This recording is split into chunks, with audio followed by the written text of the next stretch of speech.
ಕನ್ನಡವನ್ನು ರಕ್ಷಿಸಿ ಅಂತ ಈ ಥರ ಕನ್ನಡ ರಕ್ಷಣಾ ವೇದಿಕೆ ಎನ್ನುವ ಒಂದು ವೇದಿಕೆಯನ್ನು ಸೃಷ್ಟಿ ಮಾಡ್ಕೋಬೇಕಾಗಿದೆ ಅಂಥ ಪರಿಸ್ಥಿತಿ ನಮ್ಮ ಕನ್ನಡಕ್ಕೆ ಬಂದಿದೆ.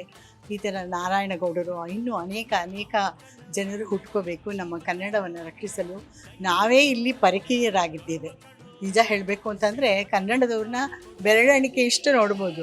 ಯಾಕಂದರೆ ಮನೇಲಿ ಸಹಿತ ಮಕ್ಕಳಿಗೆ ಇಂಗ್ಲೀಷು ಬೇರೆ ಭಾಷೆಯನ್ನು ಕಳಿಸೋದ್ರ ಬಗ್ಗೆ ನಾವು ಉತ್ಸುಕರಾಗಿದ್ದೇವೆ. ಕನ್ನಡವನ್ನು ಮರೆಮಾಚುತ್ತಿದ್ದೇವೆ. ನಾನಂತೂ ಹಾಗೆ ಮಾಡಿಲ್ಲ.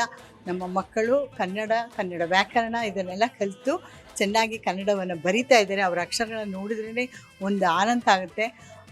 ಅಂಥ ಮಕ್ಕಳು ನಮ್ಮ ಮನೆಯಲ್ಲಿ ಹುಟ್ಟಿದಾರಲ್ಲ ಅಂತ ನಿಮ್ಮ ಮನೆಯಲ್ಲೂ ಅಂಥ ಮಕ್ಕಳನ್ನು ತಯಾರು ಮಾಡಿ. ನೀವು ಕನ್ನಡ ವ್ಯಾಮೋಹವನ್ನು ಬೆಳೆಸಿಕೊಳ್ಳಿ. ಬೇರೆ ಭಾಷೆ ವ್ಯಾಮೋಹ ಬೆಳೆಸ್ಕೋಬೇಡಿ. ಅದರ ಬಗ್ಗೆ ನಿಮಗೂ ಒಂದು ಗೌರವ ಇರಲಿ. ಬೇರೆ ಭಾಷೆಯ ಬಗ್ಗೆನೂ ಗೌರವ ಇರಬೇಕು, ಆದರೆ ವ್ಯಾಮೋಹ ಇರಬಾರ್ದು. ವ್ಯಾಮೋಹ ಯಾವುದಕ್ಕಿರಬೇಕು?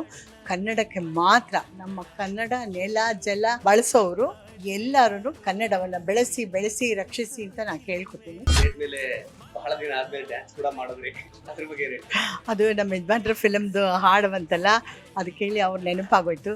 ತುಂಬ ಖುಷಿ ಆಯಿತು ನನಗೆ. ಒಂಥರ ಖುಷಿ. ಈ ಕಾರ್ಯಕ್ರಮ ಏನಪ್ಪ ಅಂತಂದರೆ ನಮ್ಮ ಮನೆಯ ಕಾರ್ಯಕ್ರಮ ಥರ ಇತ್ತು.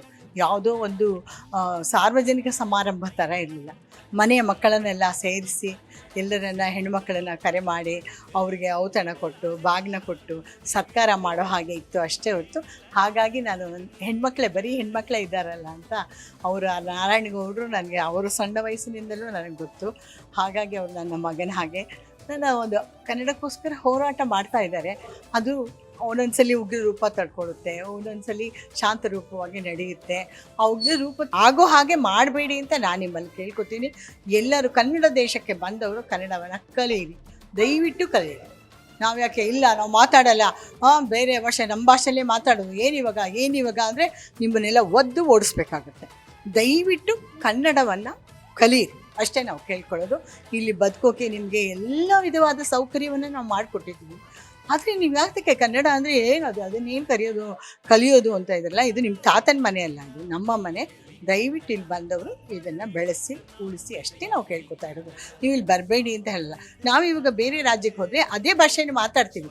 ಕನ್ನಡದವರು ಅಂದರೆ ಒಂಥರ ಏನು ಹೇಳೋದು, ಪಂಡಿತರು ಅಂತಲೇ ಹೇಳಬೇಕು. ಯಾಕಂದರೆ ಅವ್ರಿಗೆ ಎಲ್ಲ ಭಾಷೆನೂ ಗೊತ್ತು, ಅವರು ಎಲ್ಲಿ ಬೇಕಾದರೂ ಜಯಿಸ್ಕೊಂಡು ಬರ್ತಾರೆ. ಅದು ಕನ್ನಡಿಗರ ಒಂದು ಪೌರುಷ, ಅವರ ಒಂದು ಶಕ್ತಿ ಅಂತ ಹೇಳ್ತೀನಿ. ದಯವಿಟ್ಟು ನಿಮಗೆ ಕಳಕಳಿಯ ಪ್ರಾರ್ಥನೆ, ಬೇರೆ ಭಾಷೆಯವರು ಯಾರಾದರೂ ಆಗಲಿ ನಿಮ್ಮ ಮನೆಯಲ್ಲಿ ನಿಮ್ಮ ಭಾಷೆಯನ್ನು ಗೌರವಿಸಿ ಅದನ್ನು ಮಾತಾಡಿಸಿ ನಿಮ್ಮ ಮಕ್ಕಳಿಗೂ ಕಲಿಸಿ. ಆದರೆ ಹೊರಗಡೆ ಬಂದಾಗ ಕನ್ನಡದಲ್ಲಿ ಯಾರಾದರೂ ಮಾತಾಡ್ಸಿದ್ರೆ ಕನ್ನಡವಲ್ಲೇ ಉತ್ತರ ಕೊಡಿ ಅಂತ ನಾನು ಬೇಡ್ಕೊತೀನಿ ಅಷ್ಟೇ.